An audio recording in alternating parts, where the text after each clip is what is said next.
Welcome, everybody. My name is Chris Maynard. I'm a professional technician, technologist. I'm an honorary fellow of IPET, and I'm a member of SAT, the Society of Asphalt Technology, and also a member of SAICI. I'm also ECSA assessor, moderator, and interviewer, and nowadays I'm also involved in the appeal cases. All right, next slide, Johan. I'm trying to find a button. Okay, what we're going to talk today about is the competency standards for registration at ECSA as a professional engineering technologist. So basically what we need to know is, do you comply with the competency standards? What are the characteristics of broadly defined? What is the test of a broadly defined engineering problem? And then we're going to also discuss about the degree of responsibility that is required to ensure that you can become registered. And after that, there will be a conclusion, and then I will just refer to the references. Okay. Now, the first question you have to ask yourself is, do you comply with the competency standards? Now, there are three competencies that you have to demonstrate. Now, this is for technicians. I mean, technologists, technicians have also more or less the same, and then engineers have the same. So the first, for technologists, you have to demonstrate with a broadly defined engineering activity. You have to integrate your performance of all 11 outcomes. So it doesn't mean that if you just do 6, you're going to become registered. You have to have all 11 outcomes. And you are required to work at the level of responsibility or the degree of responsibility. And you must have a well-rounded and detailed engineering knowledge, which is supported by your area of practice. Now, that includes your academic and your experience. What are the characteristics? The characteristics of broadly defined engineering problem can include one or more of the following. You must be able to solve a problem that requires you to identify, interpret within your area of engineering and knowledge. So it means that you have to know what you're doing and how to go about it to solve the problem. You identify the problem within the complex engineering system. So it will fall under the broadly defined engineering activity. You see the problem belongs to a system that can be solved with a well-accepted, innovative method that can be sustainable. It doesn't help to design something and it is very difficult to upkeep. So remember that. Next slide. We're continuing. Now, also the other section is the characteristics are included in one or more of the following. You must be able to indicate that the problem is solved using a technique that is structured analytically. So you have to do it step by step and be able to dissect it and understand what you're doing. Solving the problem may be outside the accepted codes, but you must be able to justify as well. So if you're using codes or guidelines and you're going out of them, that's what we do as technologists. You must be able to explain why you went out and how and what you used and what was your mindset and thinking of that to solve the problem. Problems can be complex or incomplete, and the problem solving requires information from practice areas and sources that interface with your area of practice. So it means your academic knowledge plus your experience. Now, under G, the problem you encounter involves issues that involves conflicting technical constraints or one or both of the following: your judgment and decision-making within your area of practice and the consideration you decided on interfaces with your area of practice. Now, what does that mean? What is the consequence of the problems identified and what is important in your area of practice and what are the far-reaching consequences? So if you're designing something, what will be the cause? Would it have anything on the environment? Would it affect the social? Would it affect the people in the area? So if you're going to do it, will it affect also the environment? Okay, now we got to the test for broadly defined engineering problem. How to test for a broadly defined engineering problem. This you find on page 13, table 3 of the ECSA policy document, R02 STA PE, PT, PCE, PN. From now on, I'll just refer to it as R02. There are 4 steps you have to follow to identify a broadly defined engineering problem. Step 1, identification of the engineering problem. Step 2, establish the level of complexity of the initial problem statement. So you go back to step 1 to see if you did identify the problem. Step 3, the complexity of the problem path from the initial statement. How do you solve it? And then step 4 is your level of decision making required and the potential consequences. So if you're on level A, you cannot go ahead. So you have to get down to degree level E. Okay, here is a table that comes out of that document R02. So table 3 is the test for broadly defined engineering problem. You go through this table, it says the steps I identified there. The main question, what is the problem of the engineering problem, and the criteria. So you follow that. Step 2, you establish the level of complexity of the initial problem. Your main question that you ask yourself, what is the nature of the problem? Does it have one or more of the characteristics B, C, and D? If you look on your criteria, they will tell you there what it is. Next slide, Johan. Step 3, the complexity of the problem path from the initial state. So your main question you have to ask yourself, is it encountered in problem investigation and analysts process? Does it have one or more of the characteristics E, F, G, and H? So these are the criteria. It can have one of them or it can have all of them. Just remember that. So step 4 is your level of decision making required, the potential consequences. So what is involved in decision making while analyzing the problem? Does it either or both characteristics I and J? So is it a practical solution and your decisions? And what does have the consequences after your design has been done? So remember this, go through these steps. If you do not conform to one of the steps, you go and look for another problem that conforms to those 4 questions that you have to ask. Now we're going to come to the degree of responsibility. Now, in ECSA, we have 5 degrees of responsibility in engineering practice. Now, degree A is being exposed, degree B is assisting, and degree C is participating, degree D is contributing, and degree E is performing. So when you get your level of when you want to become registered and you are confident you become registered, you have to have degree E, level E, to ensure that you can become registered. We discussed the different timeframes for the degree of responsibility 2 weeks ago. Now, degree A, level A. Now that is broken up into 3 sections.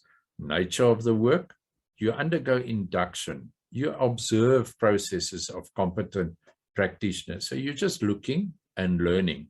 Your responsibility, you have no responsibility, but you need to pay attention and learn. That's where the look and learn comes in.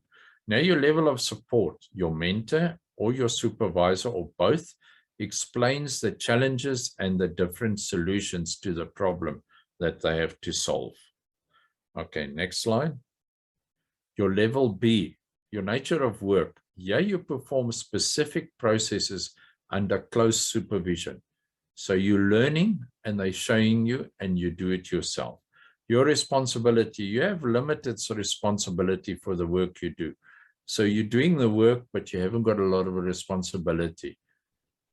Your level of support, your mentor or supervisor or both coaches you and will supply you with feedback of the work completed. They will tell you how you performed and how did you complete the work. Okay, level C. Your nature of work is you perform specific processes as directed with limited supervision. So you can get calculations that you have to do or small designs that you have to do, but they're limiting and they see what you do. You take responsibility of your work. You do under supervision.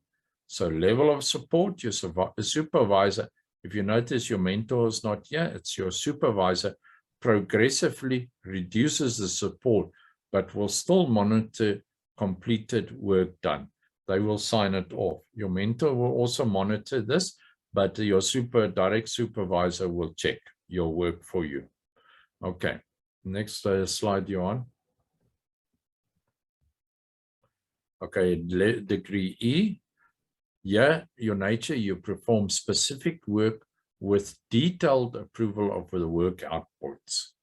Now your responsibility is, now you've got a higher degree. You are fully responsible to your supervisor for the quality of the work completed.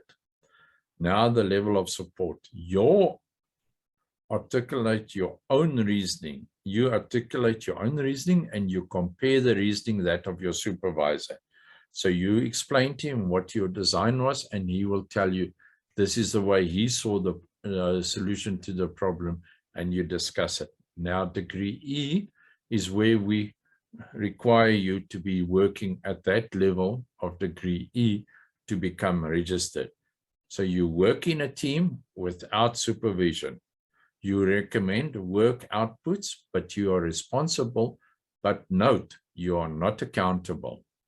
So your responsibility is you are delegated full responsibility by your supervisor like a registered person. So what you do, you're working as if you are registered. Now the level of support.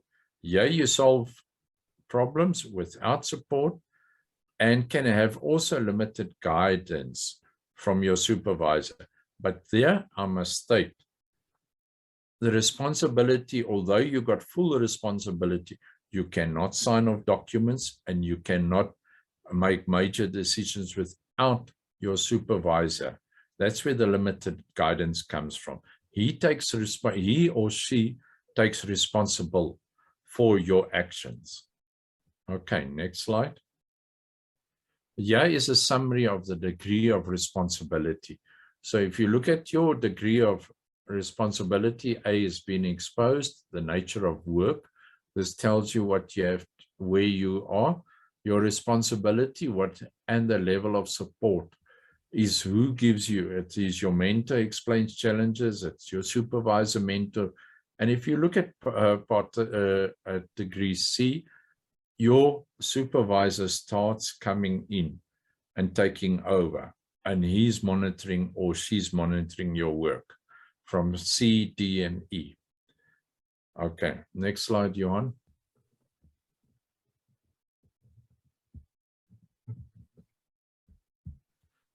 Okay, we're going to talk about conclusion. Today we discussed the requirements for you to become a registered. Can you go back, Johan? One slide. As a technologist at ECSA. So the requirements are, what is a broadly defined engineering problem that we discussed, and what are your degrees of responsibility? Okay, next slide.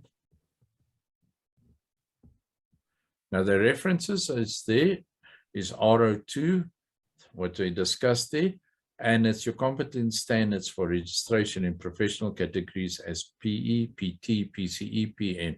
Now, PE stands for professional engineer, PT is professional technologist, PCE is a professional certificated engineer, and PN is a professional technician. So this is revision 1, 20th of August 2020. This is an important document. You will see, you can get it off the website. This is how this document looks. You have to go regularly to the website to ensure that it's still valid, because sometimes they change it, although they say it's valid for 4 years or 2 years, but they do amendments on them. So ensure that you know which one you've got there. All right, next slide. And this is the end. I say thank you. Any questions? But before I take questions, in 2 weeks' time, we start talking about the outcome requirements. So it will be the general grouping, And then from there on, we will start on the various outcomes, the groups, and discuss them. Okay, thank you. Chris, before you go on, I just want to make one comment, and that is we provide this guidance and information on the ECSA registration process in good faith and as a free service to you and to the engineering profession as a whole.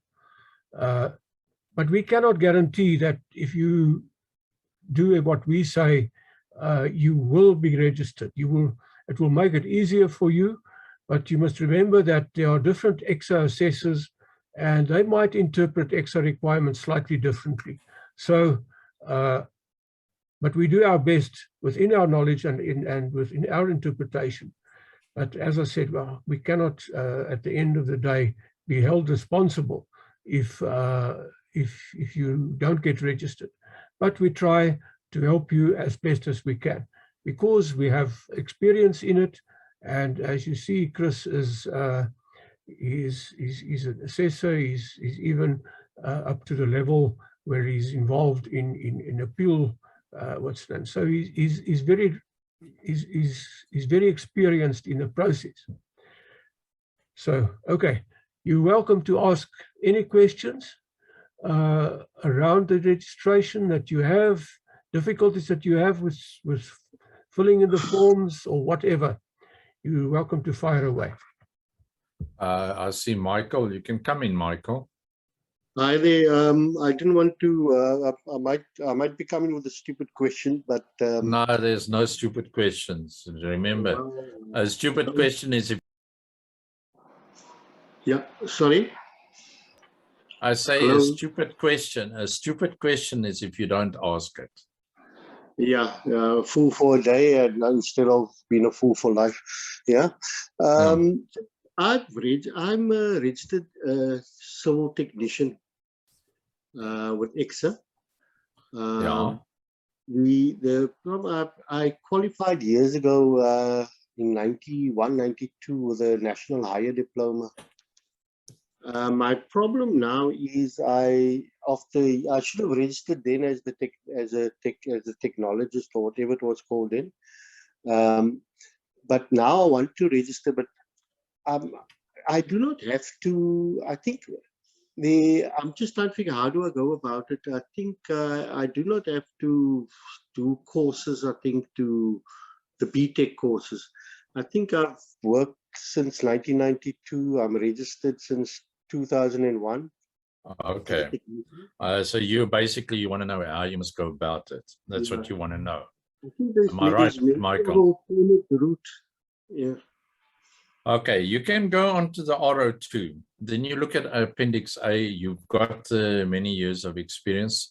It's the same questions that I've discussed now that you have to ask yourself and your level of responsibility. Although you're a professional technician, go through the form, but remember the first 5 outcomes on the original form. You do not fill in, you fill in on the alternative route. And then you will have to fill in the TES, which is your training and experience summary for the last 10 years. You don't have to go right back to where 10 years is sufficient. Okay. To say where you're working at and what you were doing.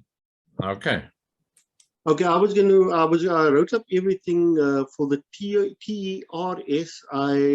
I'm writing up everything that I've done with one specific company. I worked for about 6-7 years. Yeah. That's how I was writing it up. Then there's also this TEO. I'm not too sure if I need to fill in that. You mean the TER? The TER you don't fill in. You only fill in the TES.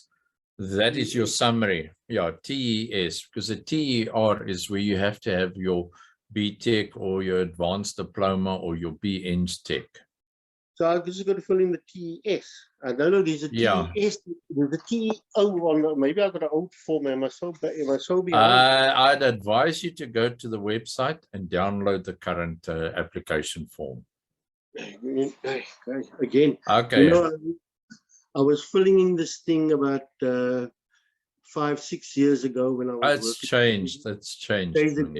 No, then yes, it's updated. So you'll have to go back I know that, but then they broke into my place and stole my laptop, so I had to write. I'm busy writing everything over again. I've got the new form of, I think it's 2020. Don't tell me there's another form. Just check if it's the same. Okay, But I'll then download another it. thing too is go and look at the on the ECSA website. You download RO2, that document I showed you. Yeah. Yes, and then you also download the guideline for completion of the registration form. Yeah, that is the. It's on the website there. You will find it at the bottom. Definitely. Okay. Thanks a lot, man. I really don't. I should just fill it in. I can't see myself having a problem with being accepted. Maybe that's just me being biased.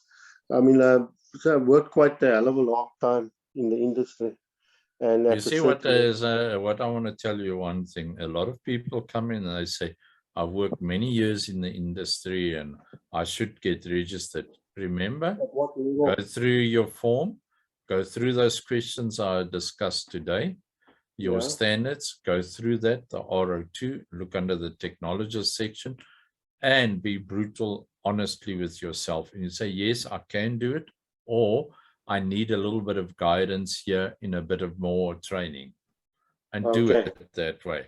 Because you might be working in a field, in a big company, you're working, and then you find out all what they did was you weren't working in the field, you were only a tooth, and you were doing this for 20 years, and it's very heartbreaking for your career to be something like that. I understand it. I'm at the end of my career. I've just been very lazy. I should have actually done this upgrading registration from the technician to the technologist, but 3 years after I registered already. But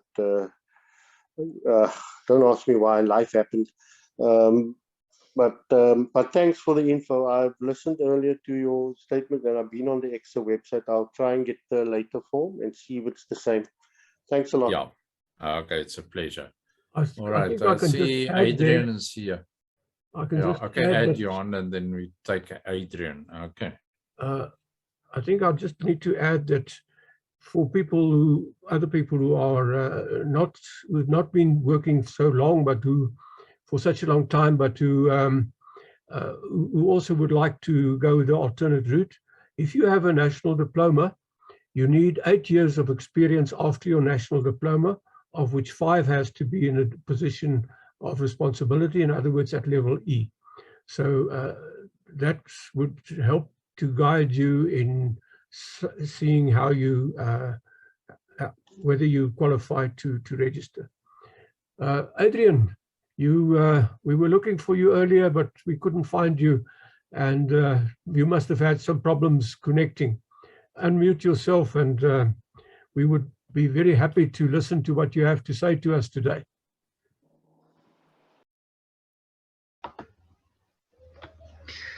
Hi, can you guys hear me? Yeah. Yeah, I can hear you well. You guys can hear me? Yeah, just to say hi to everyone. It's what a privilege to get this kind of practical out working for registration. So it was great listening again, Chris. So thanks for that. Just a thought on that word performing. We got to be quite intentional when we give guys opportunities, bearing that in mind, because we could hold people back. So I've always been in favor, within reason, to slowly but surely get graduates and staff functioning in a performing capacity. I don't know, I just thought of a story of a guy that ran a massive project in the city, and he was a graduate, and the developers, they didn't even know it, but he was capable. He wasn't cavalier. He was very switched on and wise, and he had the support around him. So not that will happen every day, but we just have to be open to that so that we give those opportunities. Is it okay if I ask a question? And then, Johan, did you want me to share a little bit, or yes, it's up to you guys? Yeah, please. We wanted you to start. Could I first ask the question? Yeah, Could I first ask the question and then we go for it? Yeah, go for it. It's interesting. The previous the previous speaker spoke about the alternative route, and I'm working with a couple of guys with that matter, and they're really doing great, the guys that are in my environment, and they're doing other projects to ensure that they line up with the requirements of ECSA. So I think, Chris, you have clarified it. So the guys definitely don't fill in the TR. Hello? Yeah, I see. Just a minute, just hang on a minute. I want to see who's. No, I've Okay, muted. everybody's muted. Okay, carry on, Adrian. You cut out a bit there. So I must relook at it, but you guys know so much better than myself, so I need to do a bit of homework. I thought there may have been some of it is some TRs and then the TOs with the alternative route. So it's just the TOs and then the engineering reports. So there's no TRs involved with the alternative route. That's correct. If you look at your TER, it tells you there, this form must be completed with the person with BTech, but because we're getting the new registration, so it's the BTech Eng. I'm in the B-Eng Tech, and the advanced degree, the advanced diploma. Those are those three that you fill in the TER. Now, on your experience, if you're going just on your experience, that is your TES. Yeah, it is your it's a TOS, if I remember right now. That is just says your training experience. Yeah, TES, sorry, it's okay. TES. It's training educational summary. That's a summary. Yes, that's a summary that you do there. Okay. And you fill it in according to what you've done there. Because it's a summary, okay, but no, that's great, because I think there's setting when you're setting out of your work experience, of your organograms and your responsibility, you only do the last 10 years that you've been working. You don't have to go and do 50 years or 30 years. You do 10 years for the alternative route.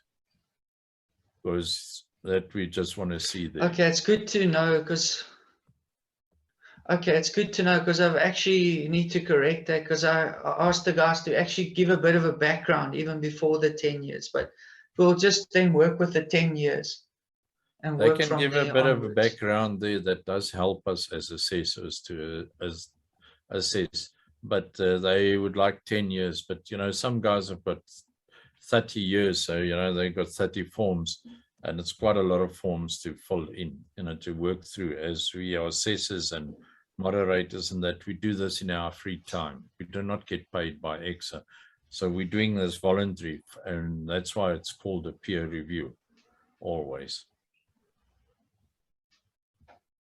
Yeah, I won't share long today, and it's always been a great opportunity for me just to share on just various leadership aspects, which I can understand many of you guys are in a leadership role, and I think we learn every day. It's a learning process.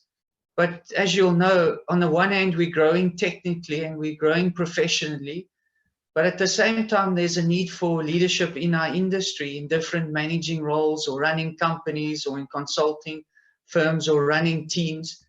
So it's also a very important part and parcel that we develop those skills. I was just thinking around the aspect of maturity, that as we mature, we become more and more effective in our leading, and we find certain fruits that evolve out of that maturity. And just to make a comment right here, that maturity doesn't necessarily mean that you're older. You can have young people that are mature, but it's important that those ingredients that make that maturing aspect in your role, that those ingredients are there. So it just depends, but most likely over years you do develop, so you'll find quite a lot around those that have been down the road. But just to make that point, so it doesn't exclude any ages.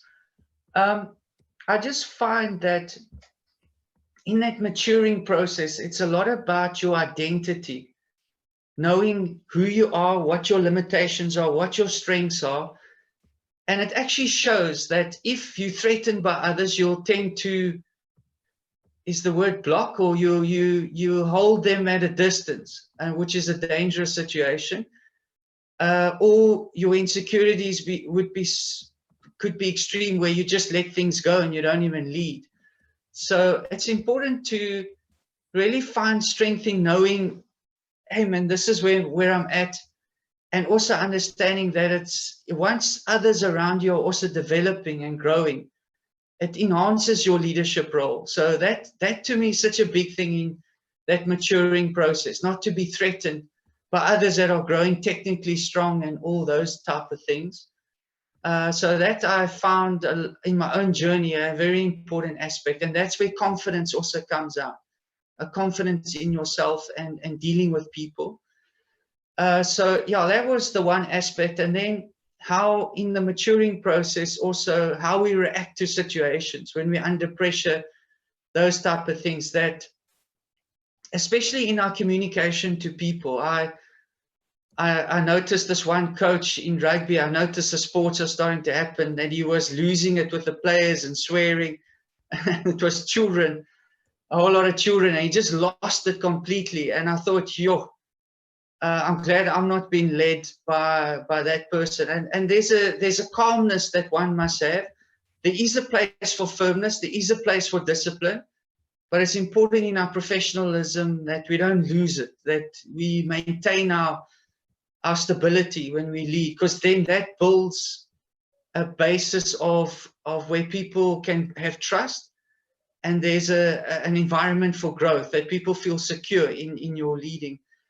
It's another huge aspect, and I think emotional intelligence is a very important part of this, that you're emotionally intelligent, you're patient. And I want to end off with this. There's so much more to say, but I noticed with guys filling in their ECSA forms and that they're not always at where we are at, or how they're not writing the Mona Lisas and producing necessarily where we are at. We got to kind of get to where they are, and slowly but surely just encourage them in their writing, how to put it across, and to bring it across. And I think we can lose patience and we can really crush people unnecessarily.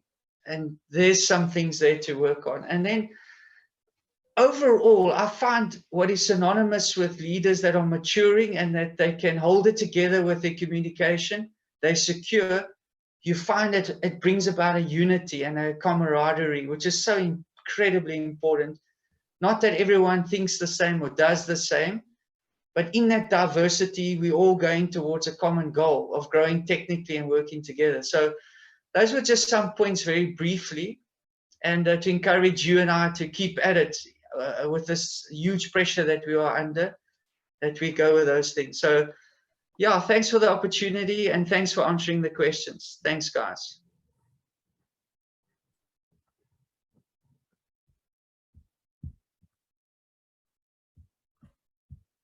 Okay, Zolani, you have a question?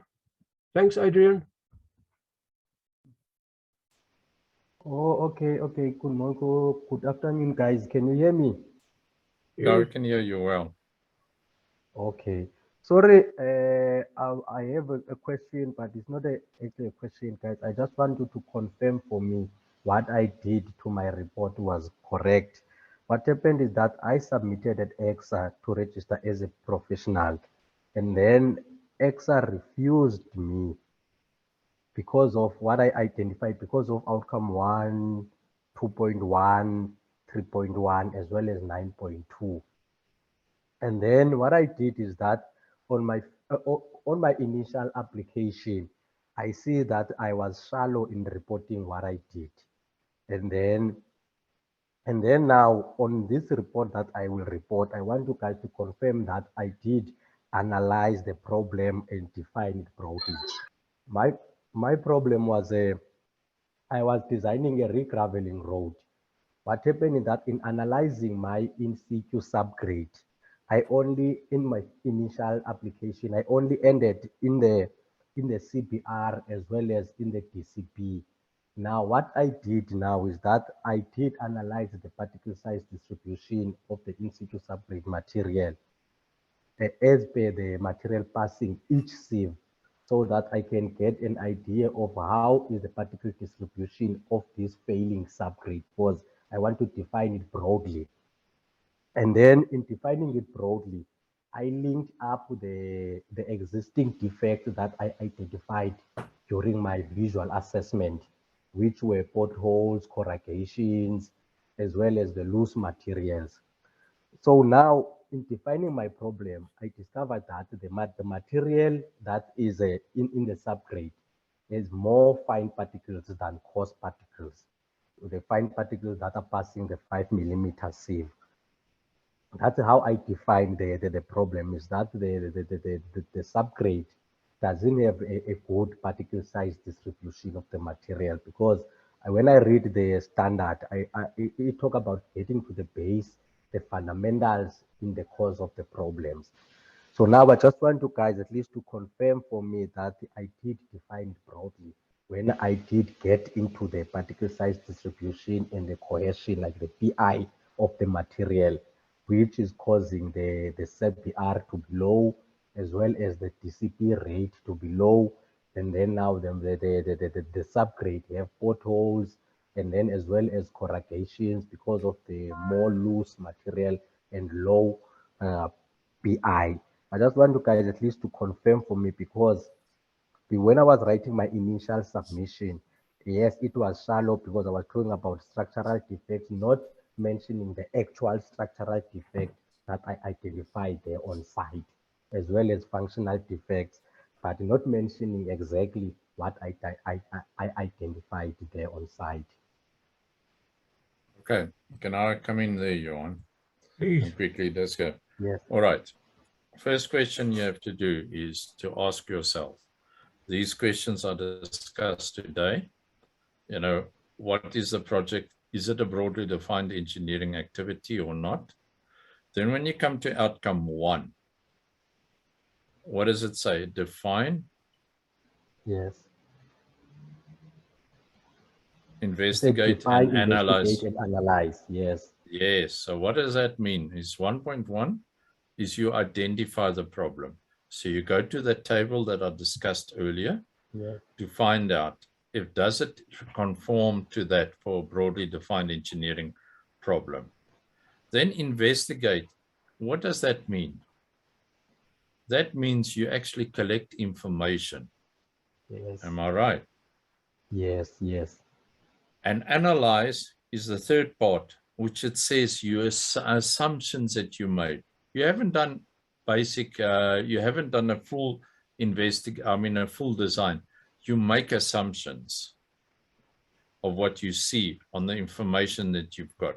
Now, when you come to outcome 2, where you got your problem, you're going to use certain BTEC technology and also theory and experience that you're going to use to help to solve the problem.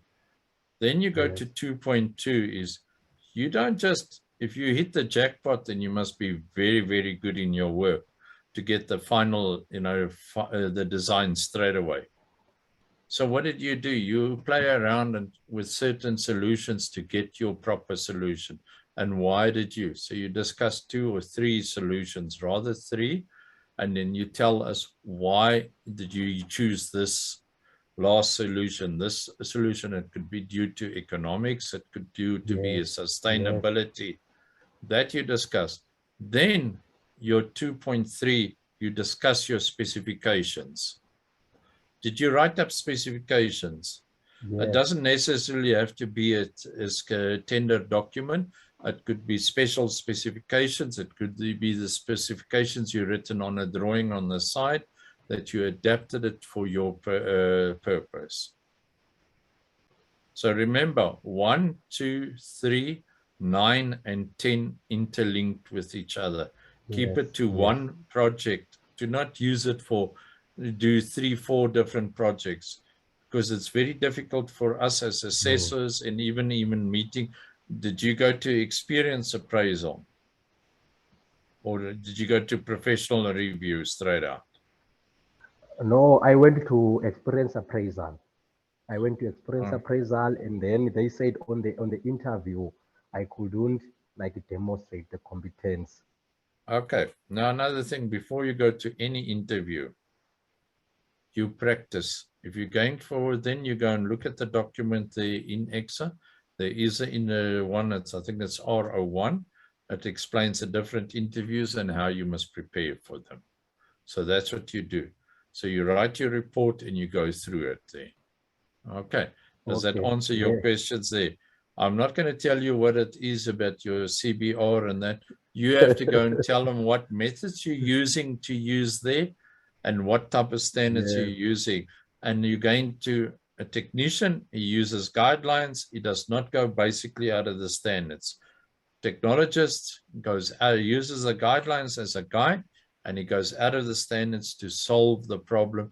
But he must explain why he does go out of the guidelines. Okay. Okay, no, I heard you, because I think my mistake was that I didn't have a mentor in writing up the report, because what ECSA... No, I want to ask you one thing before you run away. A mentor would help you a bit, but they will not help you fully. Did you ever read R02? 10 to 1, you didn't go. You look at table 7 is very critical. Did you read the guidelines to complete your registration form? That gives you a lot of information there. Yes, I did read them up when I was writing my report, and even when I was doing my design, I looked them up. But then now, when I was writing, I summarized.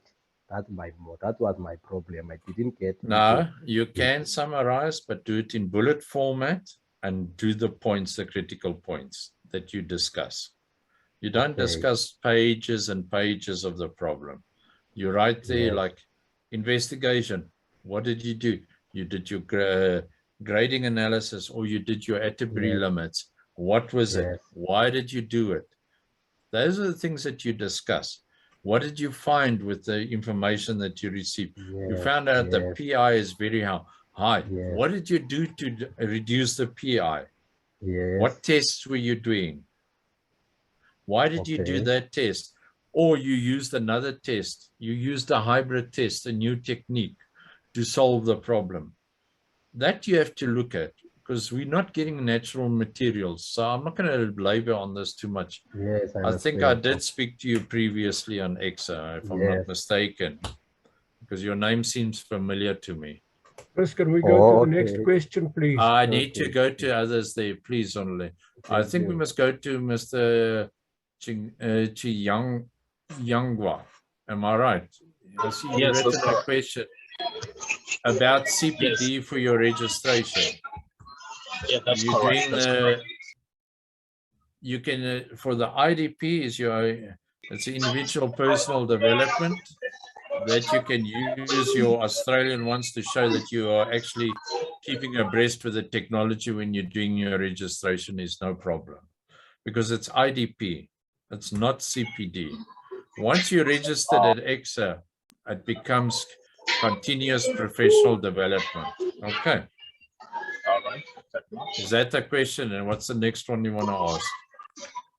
Okay, that was just the question. I just wanted to know if that's admissible as information or as points that can help.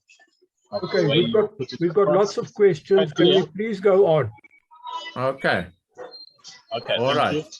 Okay. Can we go to CISO? Who's got the CISO? CISO? Yes. Good afternoon. Can everyone hear me? Yes. Yes, we can. Yes. Actually, you answered when you were answering Zolani regarding how many projects can one actually report on. But now my issue is that I have different projects under my belt, but I'm not really sure now in terms of which one to use, because I feel that not all of them cover everything. But once I actually write on 2 or 3, I might be able to cover all the outcomes, because of some projects were design projects and then some were actually side projects. So now I'm not really sure on whether to take it as like Okay, let me answer on that. my- I'll answer that to you quickly. Remember your TER or your TES, form that you're filling in the summary, and then you're filling in all what your experience that you've been doing on all the projects. That is your brag wall. Now, when you're doing your engineering report, you choose one project, especially for outcome 1, 2, 3, and then 9 and 10. Okay. And 4. Try and keep it rather 1, 2, 3, 9, and 10. They interlink. They are basically your designing and your decision making. The rest you can change the projects, but keep it only to one project per outcome. Because if you're putting in 3, 4 projects there, you start generalizing your answers. And it's very difficult for us to determine what is your competency level. Okay. So in other Does words, that answer your? in other words, Thank what you you very do much, is look Chris. at your, I think that answers it. project. Look at your Beg your project pardon? and decide which project would be the best to cover all the items that you need to cover with. You're the only one that can judge your project.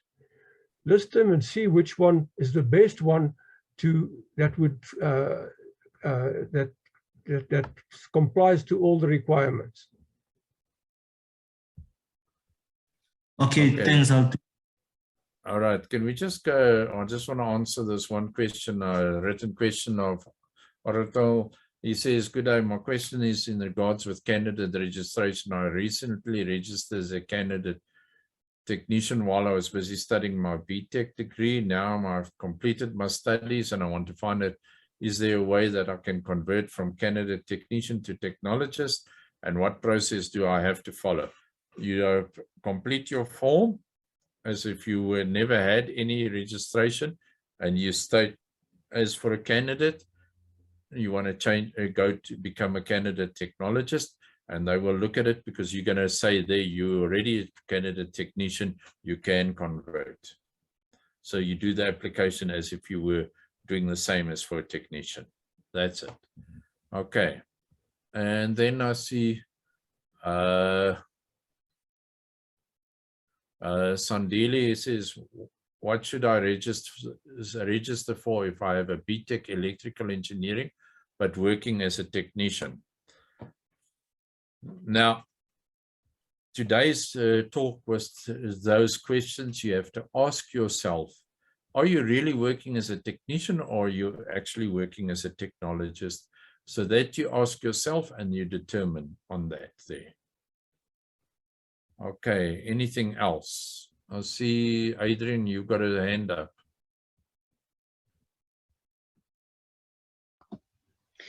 Yeah, it's one of these that perhaps needs more discussion and more detail, but I'll give it a go.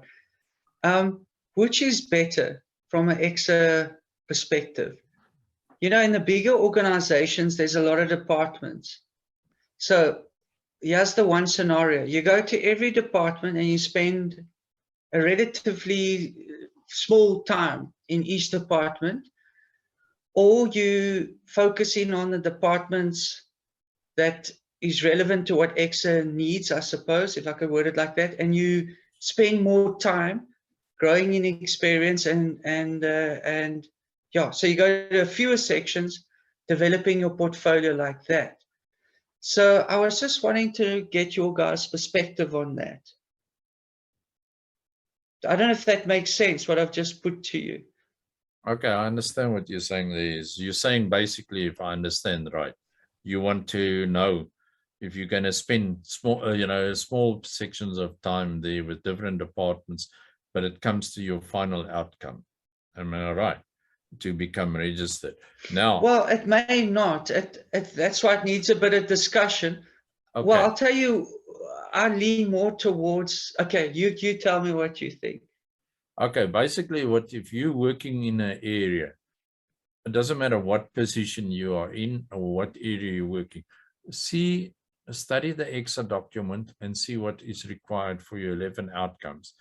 Look at your shortcomings. If you're working in a department that does not cover your outcomes that you require to become registered, speak to your supervisor. Don't let me fall into the trap and say, yes, no, but this is what they're only doing. show that you are interested and you would like to go ahead and become registered, because a lot of the people I've picked up, especially in big organizations, they tend to go and work for 10, 15 years doing one type of job. And then unluckily, they find that when they do start their registration, they're actually not working in the whole system. They're just a small little tooth, and the work they're doing is not even to the level of a technician. So make sure you are working at the level that you should be working at. But pick up the experience from the I groundwork. definitely agree. I think you get your groundwork, your basics done, and move up. Yes. Okay. Yeah, so that's exactly it. That there's different that you do get exposed to more than one section, but also the other side of the balance is that you also don't want to spend short time in a whole lot of places and you're not gathering all the requirements that you need, because variety is not necessarily the answer. It's the actual objectives that you have fulfilled those objectives with some variety. I don't know if that makes sense. Yeah, remember there's one section in on the outcomes is on the project management there. You're working with different disciplines, so that helps a lot to see your interaction with the different disciplines, how your work is interacted, because all engineering work is interacting with each other. They interact with each other, so it doesn't stay one type of work. You're not an island on your own. I'm just gonna say one more thing. The crux of it is you've got to get to a point of performing. So whatever length of stay it is, you've got to be at that point of performing to really accumulate that value. So I just thought to throw that in as well. But thanks for answering my question on that one. Okay, no, that's right. Thank you. There's another, and have you got? It's only Michael. Is there other people also? Michael. I just want to confirm one thing. I got the new form while we were talking now. Just to confirm, you say I don't have to fill in the TER, the TEO, just the TES in the form. Yeah, and you have to also fill in the other form there that explains your experience the last 10 years, where you have to tell your outcomes on where your supervisors do sign it for you, and then you do that is your brag wall that you're talking about, the different jobs you're doing there and what you did. And then your engineering report is the competency that you have to show that you are doing in what you're doing. So don't go and repeat all the projects. You choose one period and you work with that for outcome 1, 2, 3, 4, 9, and 10, basically. The rest you can change around what you want to. Okay, Michael. Okay. Now, I just want to confirm. So it's no TEO, no TER. Thanks. And then the rest, most of that are fully. What is your TEO? Your training experience output. You have to fill in that form. You have to fill in that form. Okay. Your TER you don't fill in because you're going to go on the alternative route. It's a TES because that's your training and educational summary. Okay, or rather your experience summary, not educational. Do I add a letter to say, sorry, do I add a letter to say I'm doing this, I'm applying via alternative route, or will the assessor be able to see that? The assessors will pick it up, definitely. Okay. Thanks a lot. All right, thanks. Bye. Chris, there's a question on the chat about the design experience working on a construction site. The question that we usually get. Please, can you go to that? Okay. All right. If you're working on a construction site, it depends on what position you're working. If you site agent, or even basically you got your BTech and now you want to know, you say, I've been working my whole life on site. I'm in this high position, site agent or a contracts manager, and I haven't had any site experience in designing, or rather say no designing experience, which is not true. You get drawings get sent to you, you look at the drawings, you see you have to design maybe shoring, or you have to design temporary works, or you have to design permanent works to make sure that your project can go ahead. So that falls under designing. Even when you are designing for your scaffolding, if you're doing concreting, you design your scaffolding, you sign it off, you calculate that. That falls under designing. You are designing every day. If a consultant sends you a set of drawings, you see it's impossible to build according to what they require, you come up with an alternative design to make the work easier and more ease for you and not more expensive. So that falls under designing. You do not have to sit in a design office by consultants and do designing the whole time. That they design, you're working consultants, they design structures and that, but they do make mistakes. You as a contractor look at the design and you come up with alternatives. But you don't just say, I've done this before. You come up with calculations and you do the design accordingly there. And you look at alternatives to say, yes, I've done 2 or 3, or you did 3 or 4, rather say 3 alternatives, but you chose number 1, because due to the fact it's ease of construction might be, it's also easier to cost and so forth. And it might be also easier to construct due to the level of experience of the people that are working with you. So these are the factors you take into consideration. Okay, I think that's answered everything, Johan, there. Any other questions?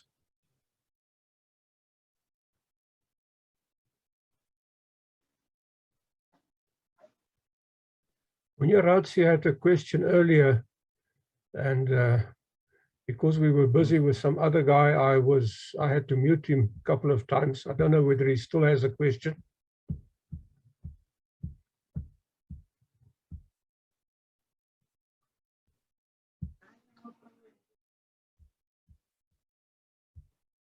Who's speaking there now? Has anybody got other further questions? I wonder if you answer. At the chat, Chris. There's nothing there now at the moment. Somebody was asking about if a person, what was that, CPM, PR CPM can sign his referee report.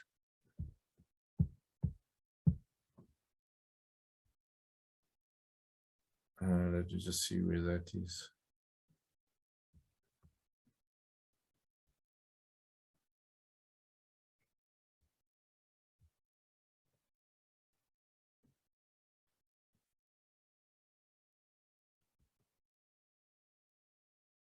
What, the CP? The question is whether a PR CPM can sign the person's referee report.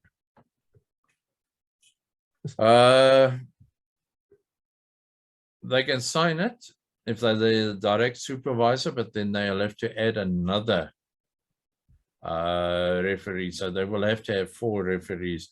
The other 3, if he's his direct supervisor, they can sign it.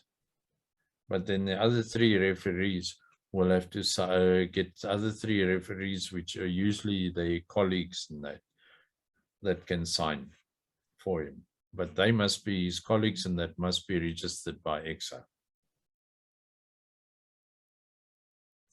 Because it's basically like your supervisor is not registered at ECSA, but then you have to have 3 different referees. Chris, what I don't understand is this person is professionally registered, not necessarily with ECSA. Why does a person have to be registered with ECSA? Okay, because you see, they say by ECSA, your direct supervisor, if he's done designing in that, and he understands the system of engineering, a professional candidate, a professional project manager might not have the background of engineering like we have. If it is somebody that has got a professional, because we do get the people that are professional candidate, construction project managers, but they've got a degree in project management. They haven't got a degree in engineering at all, because a project manager is different from engineering project manager,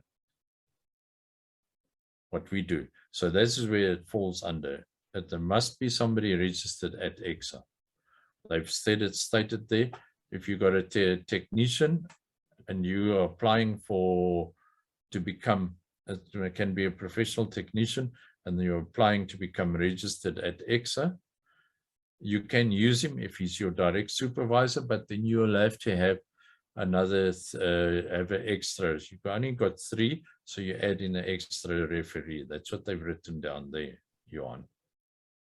Okay, now must those people be working, you must be working under them, or can it be a consultant or a person that is knowledgeable about your work? Okay, but what if it is a professional construction project manager, you can sign it as a colleague for him. It's no problem. But if he's working directly under him as a supervisor, then he will have to get another registered person. Oh, I mean the referee report. Sometimes you don't have a registered person that you are working under. Can you ask a consultant or someone from another firm to sign for you who you've been working with? Yes, as a colleague. As a referee report? Yes, that you can. What I'm saying is, if the professional, the construction project manager, he's your supervisor, you're working directly under him, he can sign it off, it's no problem. But then you have to get 3 different other colleagues or people that you worked with that can tell you that they're registered by ECSA, that is, they're checking your competency. They're not doing character assassination on you. So it doesn't have to, if you're doing civil, you can get an electrical engineer also to sign for you as a colleague, because you've been working with them for many years. It doesn't have to be in your field in the sense. You've got a question. Would you like to put it? Unmute yourself and ask the question. That's it. Oh, hi. Yes, I was busy just typing my questions on the chat. Thank you. My first question is about the overlapping of timelines. I'm in consulting and I'm just busy with my TERs at the moment. So most of the projects I work on, obviously, the timelines do overlap. How do I deal with that? Then the next question is, sometimes project starts, then they stop for many other reasons, then they pick up again. So I may put the start of a project timeline in, say, January 2014, and the project end timeline is somewhere in 2017. How do I work out my number of weeks? Is it just the number of weeks that I spent on it, or is that number of weeks, the total weeks between those 2 timelines? Thank you. Okay. The best way to do that is, if you're working on a project and you start and you do, for instance, the designing. That's what I understand. You do the designing, it gets approved, and then the project gets shelved. Am I correct? Yes. Then in 2-3 years' time, you start again with the project. Yeah. Okay, so what you do is in your TER, you discuss up to where it got shelved. Like you just do the designing, because we want to see what you were doing there. What was your responsibility? Then you go on to another project. Then your responsibility is changed on your TER. Yes. Then you do another project. While you're doing this project, you finish a project, and then all of a sudden the project that you had maybe 3-4 years ago, you did designing, it starts up again, but then it's in the construction phase. Am I right? Yes. You start from that day with the construction up to the end, the closeout phase. So that is another TER. Yes, because you're doing one part of it. So you can't say you did, for instance, you started in 2012, but then They started again in 2017 and you finished in 2018. Because your responsibility has changed from designing. It was not continuous. Yes. So you stopped at designing, then you did another project, but it was another period, but it was a different responsibility level that you had.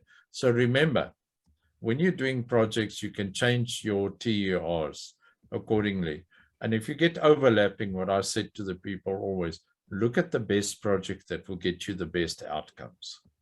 Okay. Because when you're working in consultancy, I know we do multitasking. Women do it better than men because they tend to remember. We don't.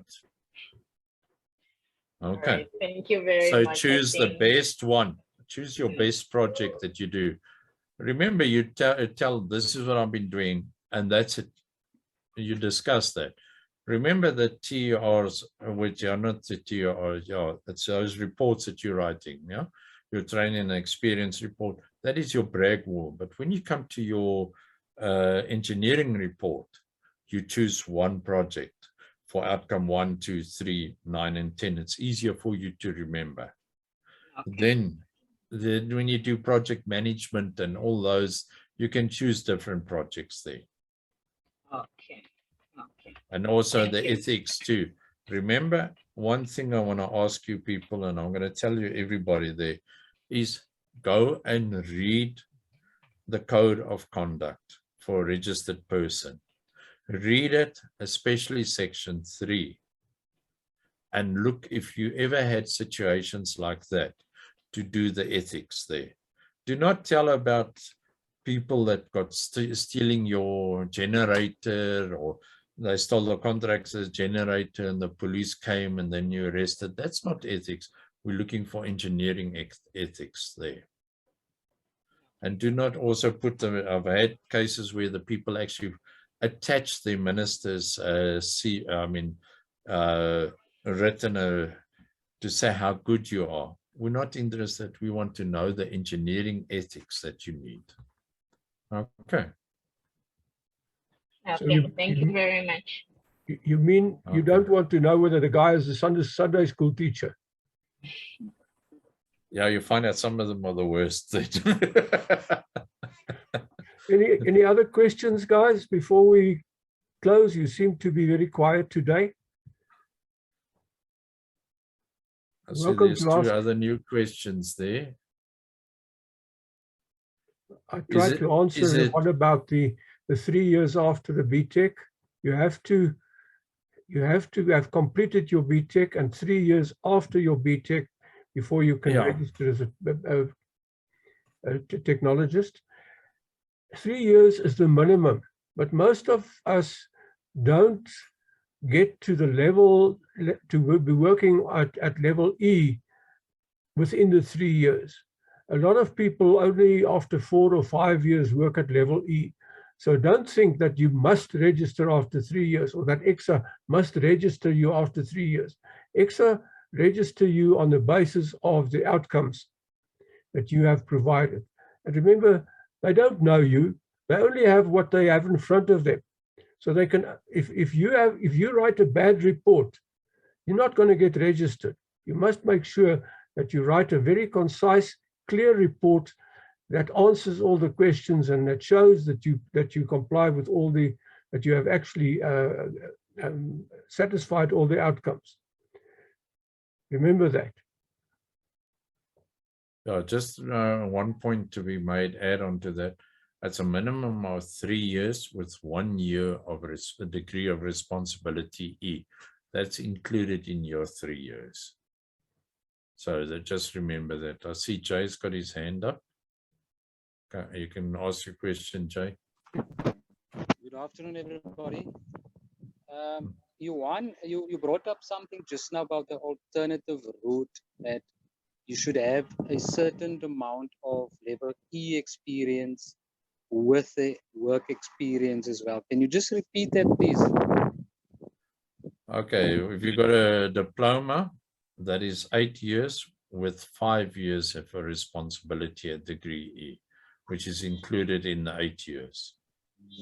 But if you want to get more clarity on that, you can go to the document R02, that big long the standard document, and look at Appendix A. That will explain to you how many years of experience minimum you have to have with a level E, a degree of level E. Okay. Okay, so you said the 8 years, the 5 years is included in that 8 years. That's correct. Yes. Okay. Oh, So thank if you. you got it's post degree with so many years of level of degree of responsibility there. Okay, Jay. Okay, thanks so much. Thanks. Anybody else got any questions?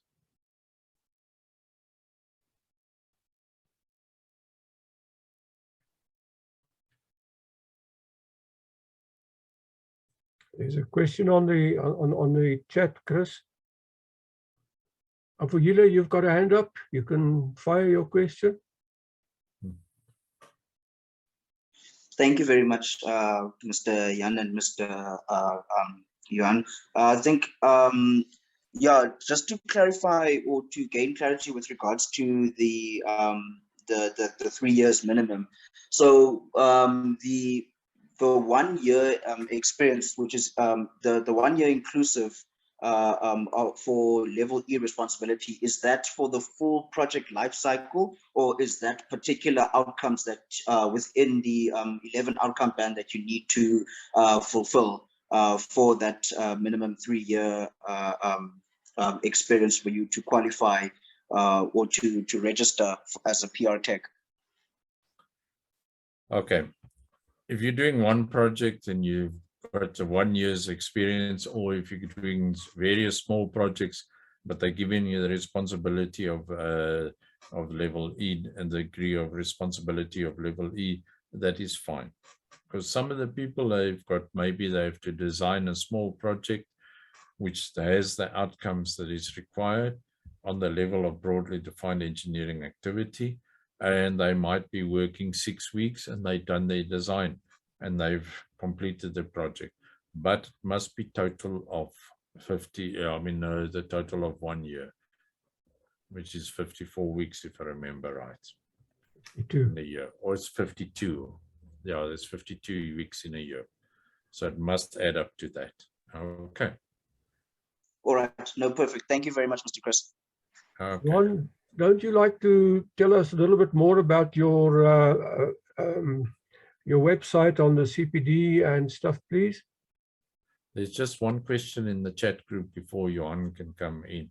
What is the advice for seconded candidate technologists, seconded consulting engineers design to ensure that our required experience is captured?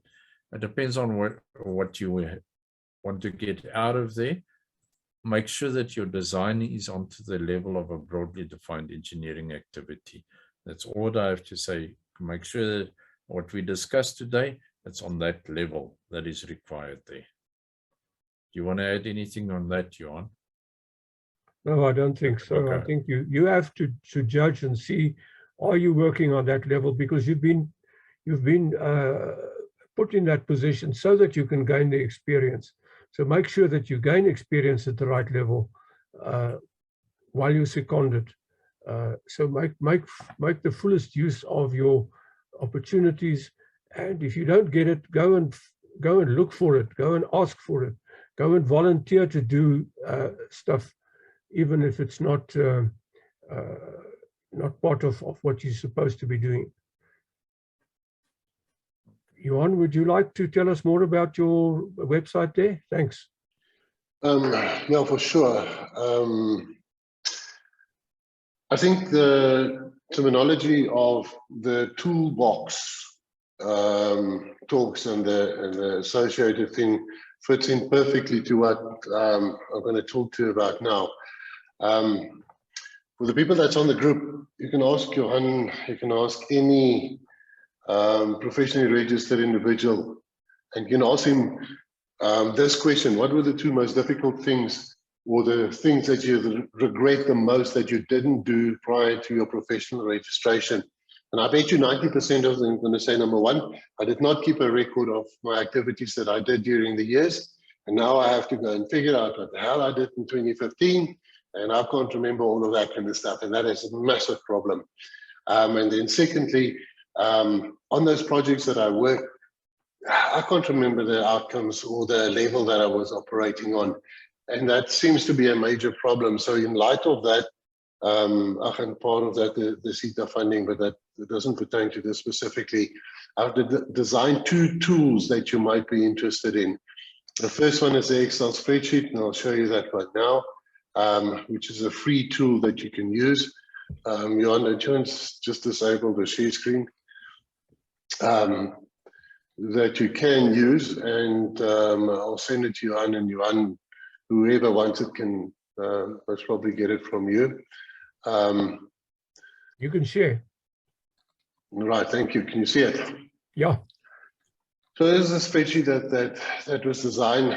It is literally an overview of your activities. So if you look at the bottom tabs, there's your outcomes, and you can see here's your level descriptors. Sits in this block.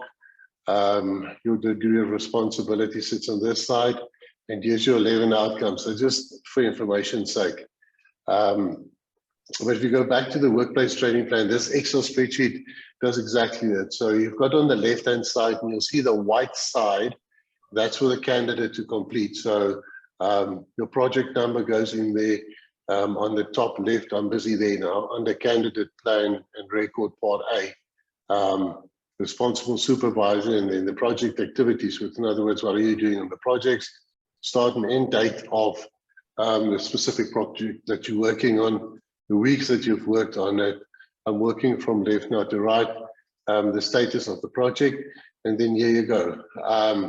Here's the 11 outcomes. So you go and select which outcomes pertain to that specific activity that you're busy with.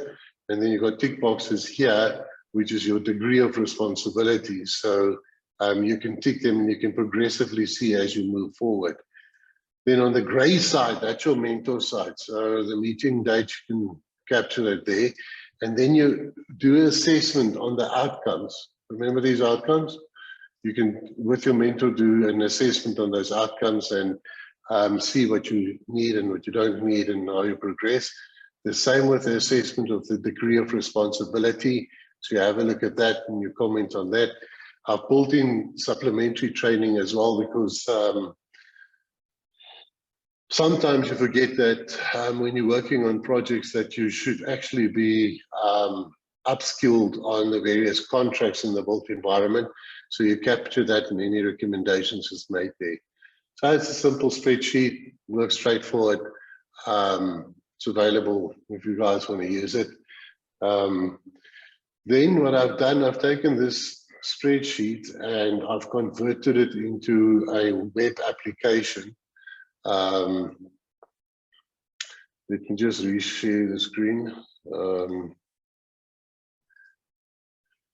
So what I've taken is that, now remember the Excel spreadsheet that I've showed you. So here's a registration site, and I'm sure we can talk to IPET and all IPET candidates. I'll give them a massive discount on this if they register on it.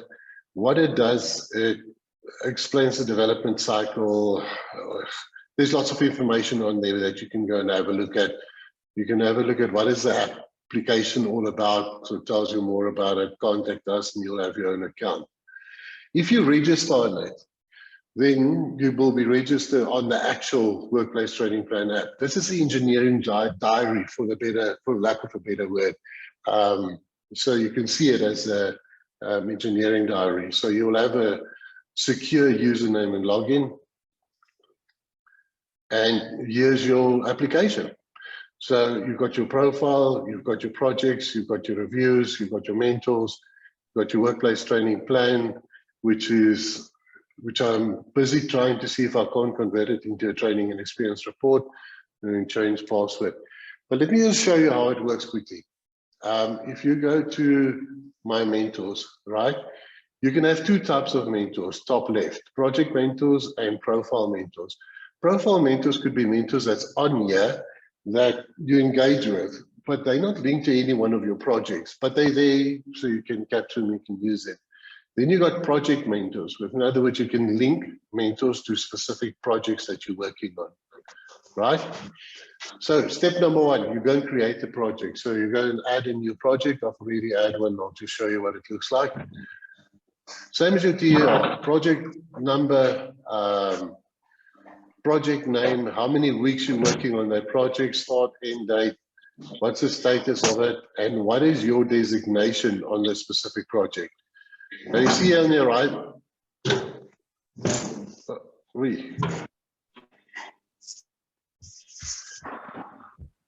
you can see on your right hand side, you can then go and allocate from the mentors that you've added, you can allocate a mentor to this specific project, and then you also put your supervisor in. And this is now where it gets interesting. You see this information, I just put it in for information sake to show you. So yeah, you actually document the project that you're working on, the nature of your activities, your engineering activities that you're involved in, the problems that you encounter on it. You'll see that here's a bit of an organogram to show where you fit into the whole story, which is great. But now you can see at the bottom, you can link your outcomes to it. So on this specific project, I'm working on outcome number 1, 2, 3, 5, and 10, right? And define, investigate, and analyze engineering problems. I'm a first year, so I'm just being exposed to that environment. So I select just being exposed, right? So you've got your outcomes that you link to it, and you link your responsibilities to it as well. And obviously you can add a new project or you save this one. It's important now to save it, but I'm not going to do it now. So now your project exists. So you work on it, and you can update it, and you can do all of that. Now it comes to the time where you and your mentor need to sit down and review your projects. So then you go to your reviews. That same project that I've just showed you, here it is again. But now your mentor can log in with you, and you can both look at this and say, all right, let's see what's going on here. All right, this is a project that you're working on, nature of your activities and all of that. Then this is what your mentor will do. Remember those 11 outcomes? Here they are, same ones, they're all here. Add the responsibility levels. Now your mentor can sit with you and say, okay, let's have a look at this. You haven't done anything on level 8, outcome number 8, which is conduct engineering activities ethically. So therefore it will be exposed, and then you put it in here. Then the second assessment of the degree of responsibility, you have a look at it and say, no, come now. You've spent enough time there, we need to up it to contributing, because you're operating on that level now. Then the supplementary training, obviously the training that you need sits in there, and then any recommendations. And if you want to upload documents, you can do that as well. So you can save it and notify your mentor, which means if your mentor are not with you when you do a review, you can do a review yourself to keep that up to date. But you can save it and send the notification to your mentor. So your mentor will go, oh, okay, I see you've gone and updated your reviews. So I need to go and check what you've done there. And your mentor would be able to see it, or you can save it with no notification and keep it like that till you have your next meeting with your mentor. So that's how you do your reviews on this. And you will see it keeps a record of review number. You see review number 6, so it's been 6-time review, it's in progress. The date that it reviews, so date stamps, it does all of that information that you need. And then for your own records, you have got a export of that specific projects that you're working on. Remember, there's your project. So this will be obviously be a long thing, and it will be there's your outcomes and your degree of responsibility, the reviews, and the outcome of the reviews are here, and your supervisor or mentor can sign it off and date it, which makes it a legal document. So you've got that, and then you can obviously export it to Word or print it or PDF it, or whatever the case might be. So your mentor manage everything. Your mentor can be anywhere in the world. You can still have this discussion with them. For people that are working in companies, there's also a HR administration function, which means that the HR can see exactly what's happening with all of the candidates, with their students, with the reviews that's happening with the mentors. So all of that information resides there as well. So bear in mind, there's so many tools, and this is one of them that you can use to keep a proper record of what you're doing on the projects. And from there, you can translate it into a training and experience report. And that's it. Simple, straightforward. Thanks, Johan. That's great. I think that will be of great help in time to come. Perfect. Okay, guys, doesn't seem like there's any more questions.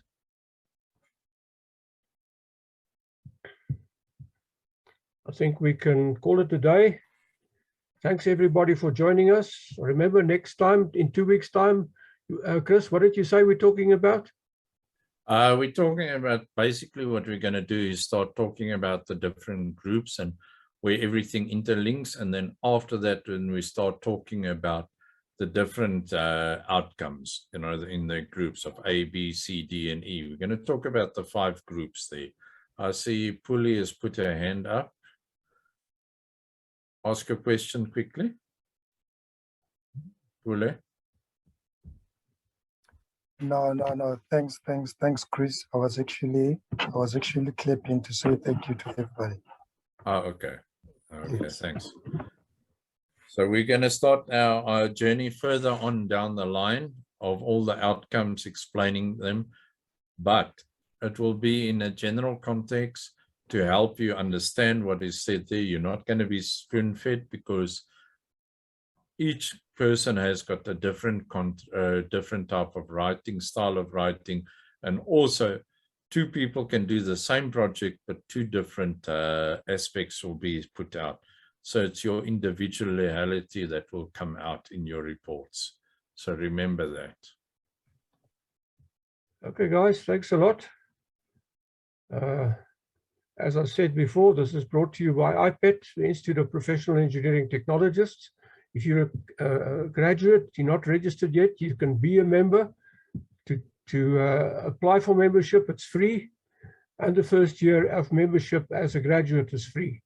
You go to ipet.org.za, and you apply there. And yeah, thanks for joining us. Thanks, Chris. Thanks, Johan. Okay. Thanks, Adrian. Thanks, Chris. Thanks, Christina. Johan. Thanks, everybody. Thanks for being here. Great work. Yeah, And, yes, great.